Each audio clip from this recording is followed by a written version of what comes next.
نن موږ له یو داسې شخصیت سره خبرې کوو چې د افغانستان د سیاست، معاصر ادب او فرهنګي هویت له مهمو څیرو څخه ګڼل کیږي. شاعر، د ملي سرود لیکوال، د پخواني حکومت وزیر او یو له هغو کسانو څخه چې د افغانستان د دریو سیاسي دورو شاهد پاتې سوی. ښاغلی عبدالباري جهاني شرغلس، تاسو د افغانستان ملي سرود لیکلی یو داسې متن چې د یو بشپړ نظام د هویت برخه و، نن چې هغه سرود له رسمي صحنې حذف سوی، تاسو دا یوازې سیاسي بدلون ګڼئ که د ملي حافظې ماتېدل هم ګڼئ؟ ژوندی اوسې شبنم جانې، تاسې او ستاسې ټولو لیدونکو او اورېدونکو ته سلامونه. د ملي سرود په باره کې به درته وایم چې دا عمومي بدبختي د افغانستان ده چې یو سرود نه بلکې 15 ملي سرودونه لري. هر څوک چې راغلي دي د خپل غوښتنې سره سمې ملي سرود ته تغیر کړی دي. نه پوهېږم چې اوسنی نظام یا اوسنی رژیم لا خپل ځان ته ملي سرود لري که یې نه لري. نو دا ملي سرود چې ما جوړاوه په دې کې هم زما لاسونه تړلي وو، هم د جمهور رئیس حامد کرزي لاسونه تړلي وو، ځکه چې حدود په اساسي قانون کې د ملي سرود لپاره ایښودل شوي وو. هغه دا چې سرود باید په پښتو وي، په سرود کې باید 14 اقوام ذکر شي چې د سرود څخه بیخي د اقوامو لیست جوړاوه او الله اکبر پکې کې راشي. نو په دې کې به یو څه زما شاعري وي، خو زیاتره د اساسي قانون په چوکاټ کې لیکل شوی دی. تاسو د ملي سرود په تړاو باندې معلومات ډېر ورکړئ. زه په همدې تړاو لنډه پوښتنه غواړم بیا وکړم چې طالبان ولې دا سرود بند کوي؟ فکر کوئ چې دې لپاره چې موسیقي لري او یا هم د شعر سره مخالفت لري؟ خو ما وختي درته وویل چې هر څوک چې په افغانستان کې راغلي دي پر ملي سرود یې حمله کړې ده، ملي سرود چې تکرار کړی دی، اساسي قانون چې تکرار کړی دی، سکې چې تکرار کړی دی، بیرغ چې تکرار کړی دی. په دغه تغیراتو کې د ملي سرود هم دغسې بیچاره مظلوم واقع شوی دی چې باید موږ د حضرت امان الله خان څخه تر اوسه پورې یو ملي سرود درلودلی. خو متاسفانه چې هر څوک چې راغلي دي خپل اشتها او د خپل غوښتنې سره سمې ملي سرود د منځه وړي دي. خو شاید ستاسې دا خبره هم په معقولو پر ځای باندې وي چې شاید طالبانو په دې خاطر ملي سرود ایسته کړی وي چې موسیقي یې درلودله او دوی د موسیقي سره مخالف دي. ښاغلی جهاني، ستاسو هغه لیکونه چې طالبانو ته مو لیکلي وو په عامه بحثونو کې بېلابېل تعبیرونه لري. ځینې یې نصیحت بولي، ځینې خبرداري او ځینې یې د نرم سیاسي فشار یوه بڼه ګڼي. تاسو خپله دا لیکونه څنګه تعریفوئ؟ فشار خو په هیڅ صورت نشو ورتولی، په دې خاطر چې زه یو فرد یم. که زما پر خبره څوک غوږ ونیسي کې ونیسي، منتها زه ځان ته یو افغان وایم او یو دردمند افغان وایم. ځان ته زه لیکوال یم، زه یو شاعر یم، زه یو محقق د دغه یم، د تاریخ یم یا شاګرد د تاریخ محقق مې هیڅ وخت ځان ته نه دي ویلي. نو دغه یو سپین ږیري افغان په حیث باندې ما په لیکونو کې چې تاسو وګورئ په لهجه کې یو څه تفاوت موجود دی. لومړی لیکو، دوهم لیکو، دریم لیک د یو ګیلې په شکل یا د راهنمایي په شکل یا د یو افغان د عکس العمل په شکل باندې دی. څه لرم لیک چې دی یو څه یې لهجه دغه د تونده د په اصطلاح د تعامل څخه د تقابل خواته رجحان لري. خو دا د یو افغان عکس العمل دی. زه ګمان کوم ټول افغانان د اوسني رژیم څخه د خپل ځان لپاره خاص برداشتونه لري. هغه ځینې کسان ډیر ګیلمن دي، ځینې کسان ډیر مخالفت کوي، ځینې کسان لږ مخالفت کوي، ځینې کسان حتی هیڅ مخالفت نه کوي. نو دا د هر افغان خپل کار دی. زما په لیک کې زما مطلق خپل شخصي نظر منعکس شوی دی. دغه اوسنی وضع څخه زما نارضایت او ناخوښي په شکل څرګنده شوې ده. زه د اوسنی وضع څخه چې ما خپل نارضایت څرګند کړی کړی دي خپل دلایل مې ویلي دي خصوصا په دا ورستي وختونو کې د اقوام سره یا د مذاهب سره د طالبانو د وسنی رژیم د برخورد تغییر چې ما د یو شیعه مولا په یو د یو بیان څخه چې آیت الله شریفی نومیږي د هغه بیان دغه توهڅ ولم چې د لیکو طالبانو ته ولیکم چې دا اختلافات نتیجه نه ورکړي بلکې افغانستان لا هم د بدبختی او د بې اتفاقی او خاطر بیاي لبلې خو څخه دا ټول اداره واجب دی وی ته به په لاس کې د چاغه مولا دی نو مولا سپایي دی مولا والی دی مولا وزیر دی مولا د ټول وزارتونو اختیارات په لاس کې دی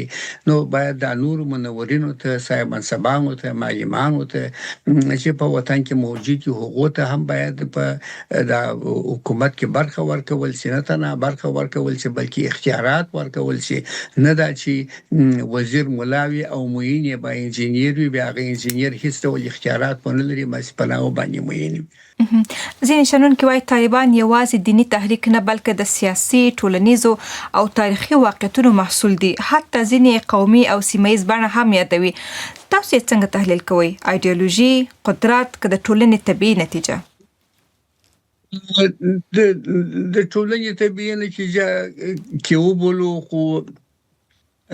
د طالبانو اول د وارچ دی راغلي دي لکه ماچ وختي اشاره وکړل چې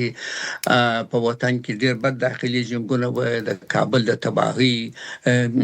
عکسونو ویډیوګانې تر اوسه پورې موجود دي ما په خپل هغه تباہي په خپل سترګو لیدل د ذکر طالبانو په دوران کې افغانستان ته تللي او بیا ورسته بیا په د جمهوریت په زمانه کې چې لا کابل آباد شوی نو او وطن له سوار کابل ته تللی نو د هغه خودسریو او د هغو ظلمونو د هغو تباہیو په نتیجه کې طالبان منځته راغله په دا خاطر باندې خلکو ډیر شهر کلی وکي ډیر تود هر کلی وکي سمیمانه هر کلی وکي په دې چې واغه داخلي جنگ او هغه قیامت چې خلکو لیدلی وو هغه کې خاتمه ورکړه او دا دوام لري هم چې طالبان چې په جبر باندې ځپل شوی و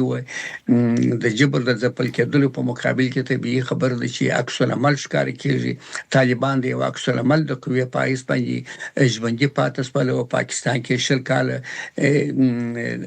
دوام وکي البته د سیمې سیاستونه دي چې کې طالبان یې کول ک پرچمیان یې سوي دي کو دا ک اوس بیا طالبان یې کې کتر دا د مخه غشل کلن جمهوریت په دې ټولو کې خارجي قوا او لاس لودلې دي او طالبان د امریکا سره د جوړې په نتیجه کې چې امریکا په افغانستان کې شل کال وجنګیدل نو د بالا د جنگ طاقت نه درلودي یو خاطر باید تللی وای متاسفانه چې امریکا د خپل هغه حکومت سره چې دوی جوړ کړیو د هغه سره تماس ونیوي هغه حکومت ته د سولې په جریان کې اته برخه ورنکړل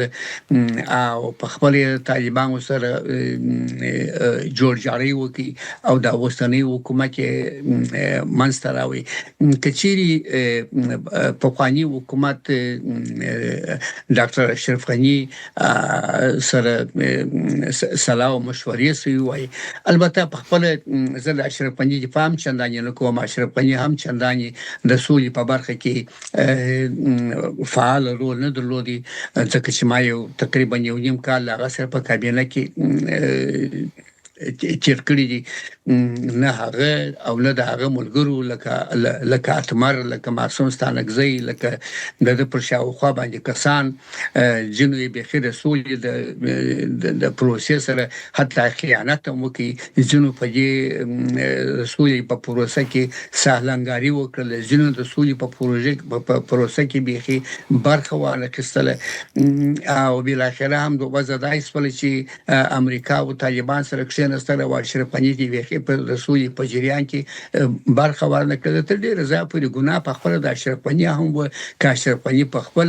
د سولې په جریان کې په اتنه کال قدرت په زمانه کې هغه څخه مخکې برخه اخیستې وای امکان لري دغه وضع منځته نه وای راغلی دغه وضع امکان لري تغیر کړی وای. ډیر زیاته مننه. زه غواړم تاسو یو بل مهمه پوښتنه وکړم چې د افغانستان یو تاریخي ورځ ته ورګرځم. د 2023م د اگست 15 هغه ورځ کله چې کابل سقوط وکړ او طالبان بیا واک ته ورسېدل. هغه شیبه ستاسو په ذهن کې څنګه ثبت ده؟ په هغه شیبه کې حقیقت دا دی چې زه د مخکنی نظام په سقوط باندې چنداني خواشینی نه وم، په دې خاطر چې په قانوني نظام هم خپل دغه نه واکست لودل، دومره اداري فساد پکې کې موجود وو، دومره خودسری پکې کې موجود وي، دومره د خلکو په حقوقو باندې چې رئیسوي و دوه غصبونه پکې کې موجود و چې هغه هم باید ویلاري ته برابر شوی وای. خو کله چې طالبان قدرت ته ورسېدل بيخي لږ وخت وروسته معلومړی لیک یا دوهم لیک یا دریم لیک واسطه په دې خاطر چې زره طالبان و دغه روش څخه یا دغه سلوک څخه ځکه ناراضه و چې دوی هغه کارونه شروع کړل چې هغه په تیر ځل کې شروع کړی و او په تیر ځل کې هم ما په خپل طالبانو غلي مشرتین په خپل ویلي و چې په سل کې سل افغانان سای څخه دغه دي ناراضه دي. نو څنګه چې دوی عین هغه روش اوس ملا تړلې ده او عین هغه کار کوي چې په هغه په خوا کې کړیو، نو طبيعي خبره ده چې زمانه نارضایت به بيخي ډیر زیات وي. ولې د پخوانی نظام په سقوط باندې زما خواځه کا بدن سول چې پخوانی نظام یو علم نه واکستلودل.